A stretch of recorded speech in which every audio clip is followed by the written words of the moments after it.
Hello, everyone. I'm Annie Gibbins, and you're listening to Memoirs of Successful Women, the podcast where you get to hear candid conversations with fascinating women from around the globe who share aspects of their business and life journey, how they measure their success, and what they have learnt along the way. I'm delighted to introduce Bri Sanford to you today. She's a virtual administrative assistant turned online business manager and the owner of the Raxx Creative. After years of managing high-volume clients in the retail, medical and entrepreneurial fields, Bri started her company to allow her more flexible hours and a chance to channel her gifts and also spend time with her growing family. The Raxx Creative provides creative business solutions for small and large businesses worldwide. So welcome to the program, Bri. Thank you. I appreciate it. I'm so excited. So tell me and the listeners, what makes a virtual assistant suddenly think, you know what, I should start my own online business and go global? What happened there? Yeah, absolutely. So the transition for me, and I'm sure for many of you, is that we get stuck in this 9 to 5 grind. And for me, 9 to 5 just didn't work, especially with a growing family when kids are sick or school is out. It's just not as flexible as we wish it was. It's very stringent. So for me, I have an arts background. I've always been kind of like the artsy fartsy person who like, I know what time it is, but I'm always like, what time is it? Where am I supposed to be? So going from a 9 to 5 and transitioning into a work from home situation for my family just worked. Not only schedule flexibility, but also I find that my stress levels are lower. I'm my own boss. I do, I work for my clients and we have deadlines and we have, milestones that we want to meet. However, this is my field of expertise and the client is aware of that. And then I am allowed to kind of guide their business and help them grow organically versus being in a 9 to 5 where it's extremely stringent and the boss is the boss because they're the boss. And that's not always the case. There are usually some very, intellectual people on the team who may have better ideas. And when you transition into this space, you're allowed to kind of express that a little bit more and to really be the expert and take ownership of what you present. Okay. And that's true. Not always the boss is the one making the decisions as well. There's often people sort of in that sort of chain of command. You actually want to know, well, who's involved in this project and who actually needs the value add and who's going to be making those decisions before you often get to the CEO. Correct. Yeah. Correct. So with that flexibility then, so you were talking about being a virtual assistant, but you were still mainly working 9 to 5. Is that correct? Before you went into your online business? Yes. So before I went into my online business, I was working a traditional 9 to 5 in a medical office. I was doing, what's so funny is that I was doing exactly what I'm doing now, which is helping someone to grow their business, to figure out whatever strategies we need to implement on social media, our marketing, our website design. So the same exact thing I was doing in the office, I'm now doing in my home. It's just, there's a little bit more freedom in scheduling and then also in creativity. Yeah. So how does that work around your family environment then? Do you just declare, okay, well, I've got 7 days now, or do you, I can take the business when it comes and use those extra hours, or are you quite structured still on getting that balance right? What does it look like for you? For me, it's a mixture of both because life is extremely unpredictable. There's no way that I can say from every day from 8 to 5, I'm going to be work, work, work. No, you can't do that realistically and creatively. So throughout my day, I bring my little one to school in the morning and then I'll come home and I'll do a workout or something just to kind of get my juices flowing. And then after that, I'll take an hour, maybe 2. Little block of time. I'll see which client needs my attention first that day. I have a lot of systems in place that kind of tell me what to do. And I've spent a lot of time creating those and making sure they tell me what to do because half the time I'm like, I don't even know. So I follow whatever list I've created for myself that day. And then I'll block out my schedule. So I'll do 2 hours of work and then I'll take a break. I'll go for a walk or I'll read a little bit of my books, which I have right behind me. I keep them close to me, whether it's a quote or a chapter on a book that just kind of revs my energy. and then I'll go back in for a 30 or 45-minute session. So my day kind of just ebbs and flows as the work comes, but my clients and my clientele is very consistent. So I work with, a roster of clients, and then I'll have a couple one-off projects from a client here or there. But for the most part, my work is predictable in terms of what I'm delivering. My day is just really flexible. So I'm able to take those breaks when I need to. Oh, that is so fantastic to hear. I love it when I hear women doing that, because it's just so wonderful if you can get that balance of family and career. It really is. So tell us about just probably 2 or 3 different types of clients then. If you said you've got a variety of clients, what sort of variety are you working with? Absolutely. So right now, actually, my client roster consists of health coaches, which I find they're really fun to work with, because health coaches, they know what they want. They know how to motivate. And all I have to say is, okay, Susie, I need this to happen. Are you okay to go on that journey? And they're like, yeah, let's do it. Yeah, like, bring yes! it on. High energy. Yes.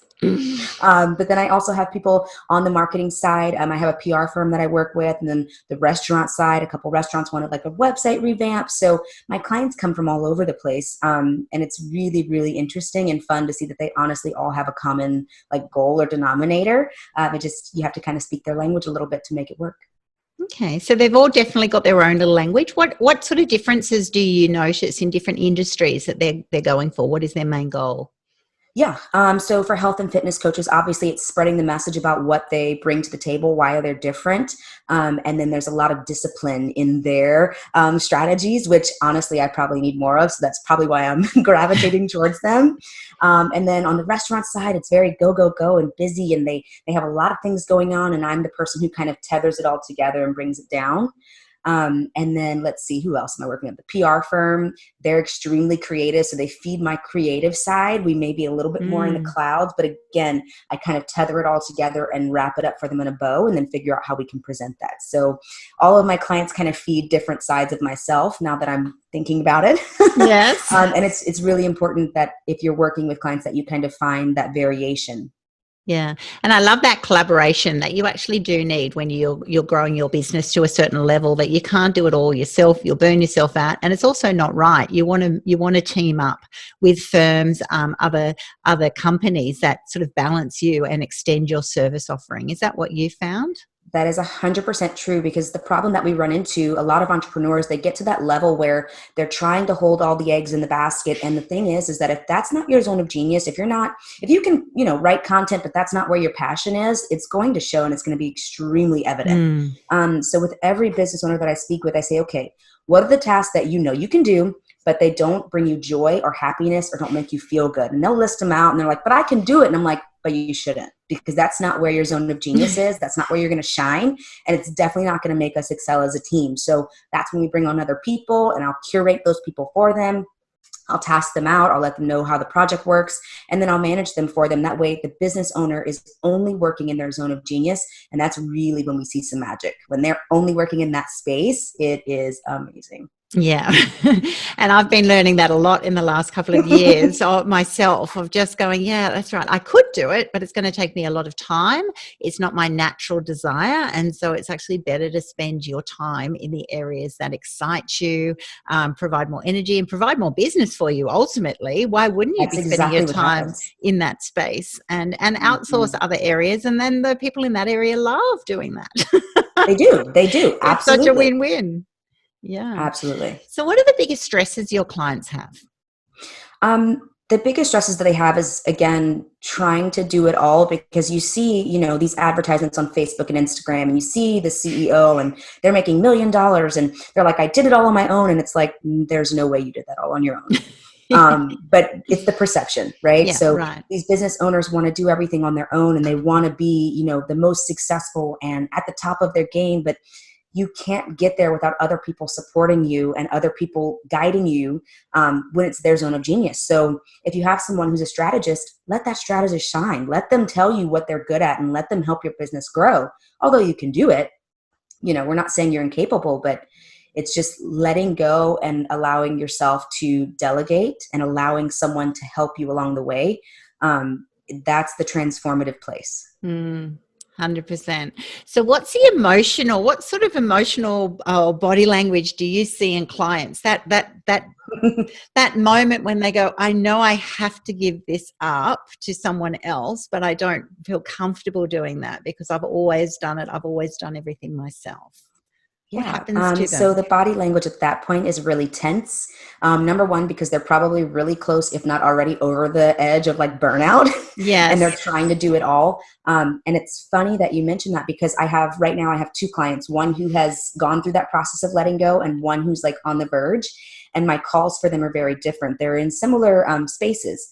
But my call for the one who's finally decided to let go, she's very laid back. Our meetings are very fun. Our team is very relaxed. We know what the flow is of the day. And the other, I can tell the team is a little stressed. The owner is a little stressed. And I'm like, look, just hold my hand for 2 seconds. Let me guide you. And in about a week or so, she's going to allow that. She's starting to mold a little bit. Yeah. And once she does that, our meetings are going to be the same. Our days will be the same. And it's trusting in you. It's a big honor, isn't it, when you're taking that responsibility for someone else, that they're giving that to you, you know? It so is. And I love it like a baby. Like I love it like a baby. All their babies are my babies. And that's honestly the core of it. You know, when you build your business, it is your baby. You know every part of it. You know when it cries, when it doesn't.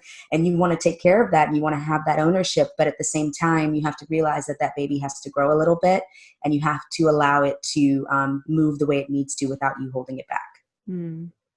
So how do people in this modern era, particularly over COVID time when we've suddenly had to become remote and more diverse, whether we wanted to or not, how do those people know the difference between virtual assistant companies, you know, who to get to help them? There seems to be, you know, so many different ways of people spruiking their thing. How do you know the difference of someone who's going to be high quality and really a wonderful support for you and join the team and be high energy, as opposed to someone else who's just trying to start their own business in this field? That's a good one. So every time that I go to vet someone, or even when I bring on a client, I kind of do it both ways because this is really important. A personality test. So they seem really fun and really simple, and you're like, oh, that's so silly. But learning what type of personality is coming into your space, whether you're hiring someone or whether you're being hired, I always ask both sides. There's a personality test. I think it's 16personalities.com. So I'll send that to them and they'll send it back, their result. And then it lets me know what type of person they are. How do they work? How do they feel? How do they receive? Because in this digital world, I mean, you know, a text can be read a million different ways. You can say one thing and all of a sudden it's the wrong thing or the right thing. So yes. Knowing what type of personality I'm going to be working with is the first place that I start when I bring someone on or hire someone, because I want to know how I need to receive or how I need to give to them. It's all about nurturing. So when you understand where they're coming from, the type of personality or work ethic they have, then your relationship on your end, you got to do a little work. Sorry, but you do. But on your end, you'll learn how you can nurture them and how you can bring them in or how you need to educate them on what you're doing. I don't understand starting anywhere but there. That is the only way that I can understand where people are coming from. Okay.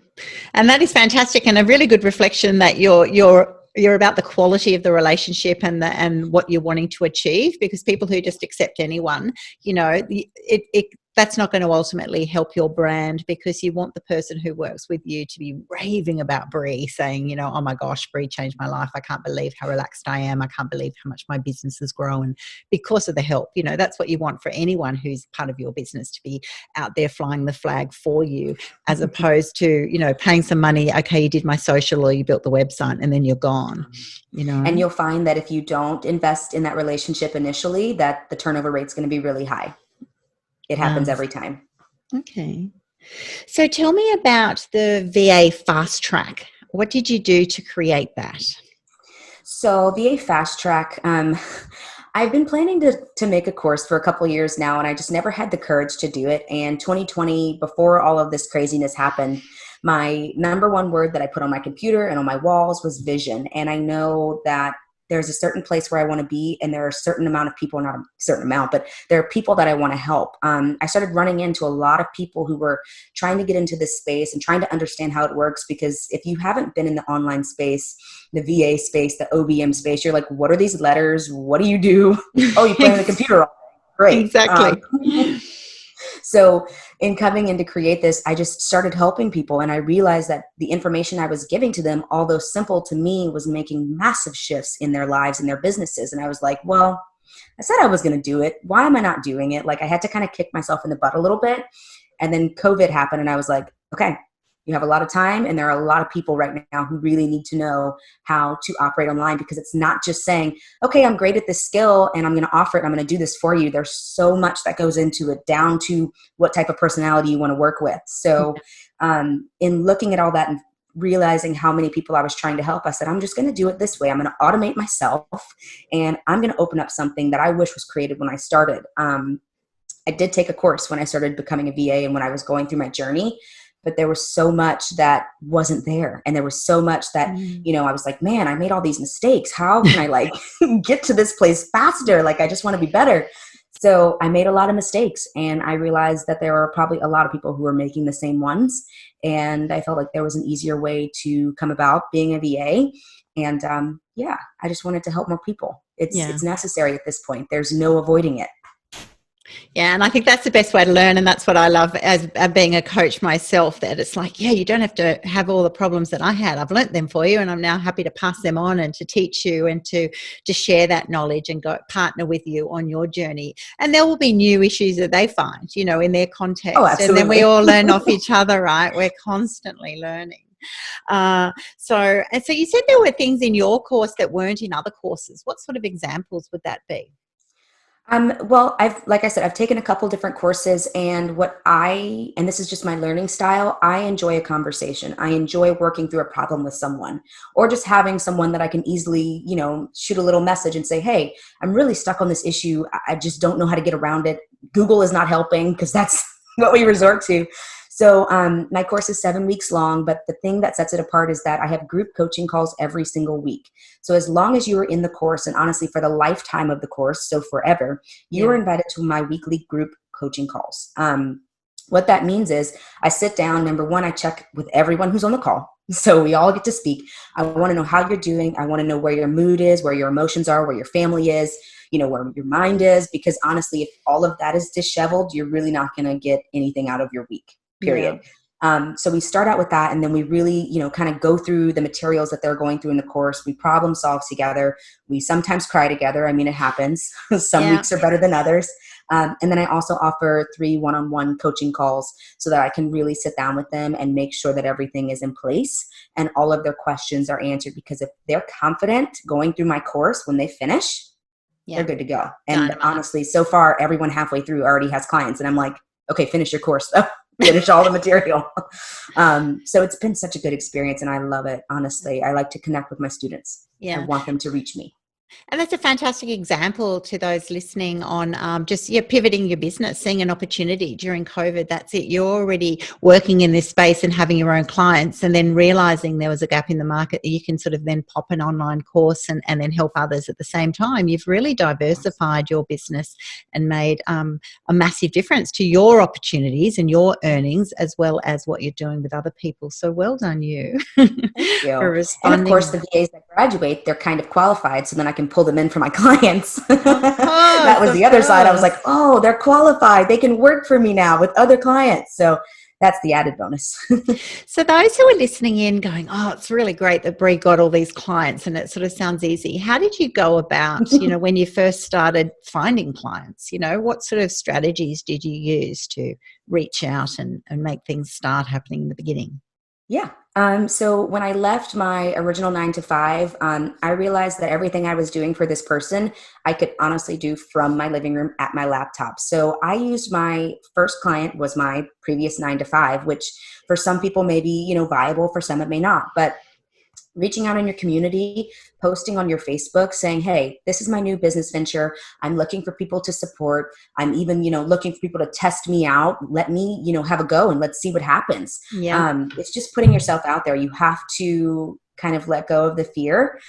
Fear will do a lot of things to you. And one day I said, you know what, I'm just going to let it go. So I turned that client over. And then after that, I started posting, friends started sharing. I reached out to so many businesses, and let me be honest, it's not easy. Mm. You just have to have the determination and the drive. And I knew that this was the lifestyle I wanted. So I would have done anything at that point. So I still, to this day, I reach out constantly. I am Yeah. constantly talking, just like I'm talking to you, constantly talking to people about what I do and why I love it and how I can help. So for anybody that's looking, just don't give up. Turn the people that you know one person that has a business, right? So, Exactly. And I think that's what we need to be sharing constantly, that it's, those people who make it look so easy, it's not. They're all out there growing their business, having knockbacks, bouncing back again, building their resilience time and time again. You've really got to be quite tenacious and passionate about what you're doing. And I find it's the why you're doing it. And obviously I'm hearing in your message, it's, so you can work flexibly, so that you can be at home on flexible hours around your family lifestyle, as well as growing your business as a businesswoman, and also empowering others to grow theirs as well. So when you've got the reason, it's knowing a clear reason as to what's driving you, then it's like, yep, I got a knockback, I'm just going to keep on going. And that fear is real. There's lots of fears, aren't there, that surface. Wow, fear of embarrassment. What if it fails? What if I don't get good testimonials? What if I invest heavily or everyone goes, you're crazy, quitting your job, and all of those sorts of things? They're normal, real fears, aren't they? Oh, absolutely. And they're validated. Be aware of them, validate them, acknowledge them, and then push them to the side. Exactly. And then don't feel them. Just go, like, yep, that there. happened again. Not going to entertain you. That's right. Move on, because it's only the future that we're progressing towards. We don't want to anchor any of that unnecessary rubbish into our lives. So you work with a lot of companies who are then becoming, very successful. You see a lot of successful people. What do you see as success? Ooh. Many people will say metrics, which metrics are my first love. I like to see growth. I like to see numbers growing. But honestly, the most success and where I measure it is in my client's happiness. I actually have a client who didn't know if she needed an OBM, didn't know if she needed help or VAs. And I went in and we started digging, and we just started digging and digging and really digging. And at one point she was like, where do we go from here? And I was like, up, that's all we're going to do. So we kept working at it, and it took several months. And now we're at the point where she looked at me most recently and she said, you know what? I never would have imagined that I would have so much ease in my business. I thought that I had to, put my nose down and grind every day and almost kill myself to make it successful. And she said, you have no idea how you've changed my life and just my way of thinking about my business. And that is literally what I work for every day. The numbers are cool too, but yeah. Numbers are cool, but it's that sense of freedom of I can be doing what I love doing and in a scalable way, with all the mechanics of all the things that are not your genius zone, as you call it, needing to exhaust you and bring you down. Yeah. Is there a formula of, you work with a lot of, when you're going from small to medium to larger type companies, is there a formula, whether it's a dollar term, number of sales, that you've got enough revenue to support an infrastructure with VAs and so forth to be able to do that? So if you're that business person who's still going, yeah, well, I still have to do, my website or my socials or writing for magazines or whatever, at what level of money or revenue does the person need to get to that you could go, you know what, I've got a whole infrastructure of VAs who can assist me to make it look easier than it is? So we all look for that magic number, and it's actually not about the number. The first thing that you want to think about is physically, and like thinking about time. So I guess there's your number, time. How much time do you have allotted within your day to get things done? Yeah. If you are at the point where at 5 o'clock, you're like, oh, it's going to be another 2 a.m. kind of morning, you're probably at that level. And this is the thing about hiring a VA. So when I look at VAs and when I hire VAs, I don't only say, okay, what is your hourly rate? But when I talk to my client, I say, how much is this worth to you? How much is it worth for you to get an 8-hour night of sleep so that you can actually work tomorrow? Is it worth $150 a month? And they say, oh, well, that's just a dinner or a night out. And I'm like, awesome. Let's go and subcontract that. Let's get somebody to do a couple hours for you at this rate, and we're going to get this one task off your plate. So it's not actually a dollar amount. It's where you can actually withstand the force of your business, because at some point it becomes a force. And I'm sure you're aware of when that force happens and you're like, yes, I just can't keep up. Yeah. So hiring a VA does not have to be this astronomical number. It can actually be something, below $500 I pay my blog. Let me be honest. I get 3 or 4 posts a month and it cost me $150. And I thought to myself, that's me going to get my hair done. Yeah. I was like, I can afford that. It's not out of anyone's reach. It's really about your budget. So when you're looking at hiring VAs, or when you're at that point where you're just like pulling your hair out, think to yourself, how much time do I actually have throughout the day? How much time do I need to kind of take back for myself? And what can I logically sacrifice to take care of my needs? Because as a business owner, it would be wonderful to be like, I've got $1 million and I'm going to pay everybody. But we all start from somewhere. So if you're starting from somewhere, say, okay, what can I actually sacrifice throughout the month? Whether it's your Netflix and your Hulu, can you get rid of that so you can pay for a VA because you need some more time to sleep or you need more time to work on your business? So where can you allocate extra funds to that and make sure that you're taking care of your business? Because if you're not reinvesting, then you're just throwing money out the window. I think that's brilliant advice. And it's also a good reminder for people to think you don't have to, in that old model of, a recruit in the office, it's kind of like, oh, well, I don't have the money to have a digital marketing person or whatever. Whereas it can be just by the hour, and that's it. There's so many projects, that's right, that you can afford, whether it's writing an article for a magazine or whether it's, getting some, your social sort of all prepared and scheduled, for a month or two, whether it's just, doing the behind the scenes updates on your website, SEO. There's so many aspects of the business now that you can go, okay, we'll just pick one of them and pick a couple of hours. And also you can test that. What was the return on your investment? How did it feel? Was it helpful? You don't have to go all in and spend a lot of money. It's definitely a bite-sized opportunity that, that's right. Sleep is a major influential factor. I can definitely. That's the biggest one I see. I love your top today. It's like nap queen, and I'm like, oh yeah, right, because that's it. Once you, as a businesswoman, when you sort of go, well, I've got that many hours, and then how do I want to use them well, and what can I outsource for an appropriate amount, and then what's the return of the investment? And so that's right. It will be, efficiency, scalability. It might be just that I hate doing it. It takes me forever, and it takes my time away, and it might be away from my business, or also might be away from my family, that I actually do want to be freed up so I can go to my child's Saturday morning sport or something like that, and I'm not sort of always doing the task. So there's many aspects that I think you need to sort of look and go, okay, well, what is it costing me, as well as, personally and my business, and then also where's the exponential growth? That if you get an expert in that area, what difference will they make for that investment?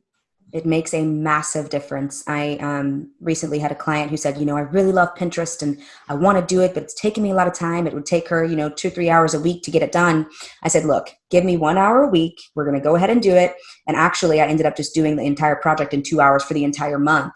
Scheduled it out, exponential growth, because that's my zone of genius. And I said, oh, that was only 2 hours. You don't need 8. We're good to go. And she was like, are you serious? I was like, yeah, we're done. That's just too good to be true. You can absolutely do that. It just, don't be afraid to let the person know who you're hiring. Look, this is my budget. This is what I'm wanting to get out of it. Where can we meet in the middle? Because at the end of the day, it's your business. Yeah. And it's totally possible to find. Yeah, well done. And so where do you see your business going now? You've gone from 1 to 1. You've then gone and scaled your business. You're working with multiple companies. You teamed up. You've also got an online platform. Where do you go next? Honestly, I just want my course to grow. I want to be the person or your girl in the corner who's rooting you on, who's getting you through the next day, who's getting you to the next level. I still want to have 1 or 2 clients, but only my favorites, right? I only want to work with people who I really enjoy. So my next level will honestly be full course mode. And then some coaching if someone needs it. I'm always open. And like I said, I always love to have a conversation and to help someone grow. So my main love and my main focus will be helping and growing others. Terrific. And so how do people find you, Bri? Yeah. My favorite space is Instagram. You can find me at Bri_Cre8tiv. You can also find me on Pinterest, the Raxx Creative, and then of course my website, theraxxcreative.com. Fantastic. Well, I'll have all of those details on my podcast platform, and I'm sure many people will be reaching out to you. I might even book you for some of my social as well.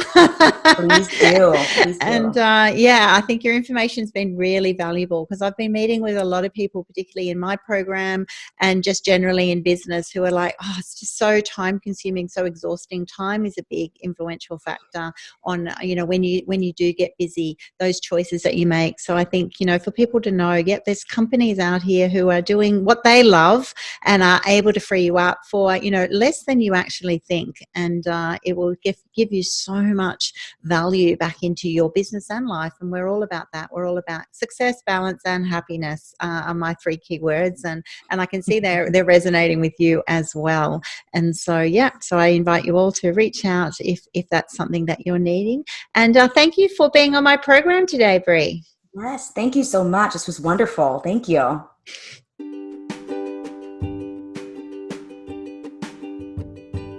Thanks so much for listening to this episode of Memoirs of Successful Women.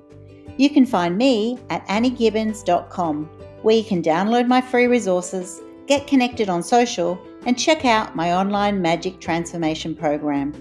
If you love this show, feel free to subscribe to future episodes and, of course, share it with your friends.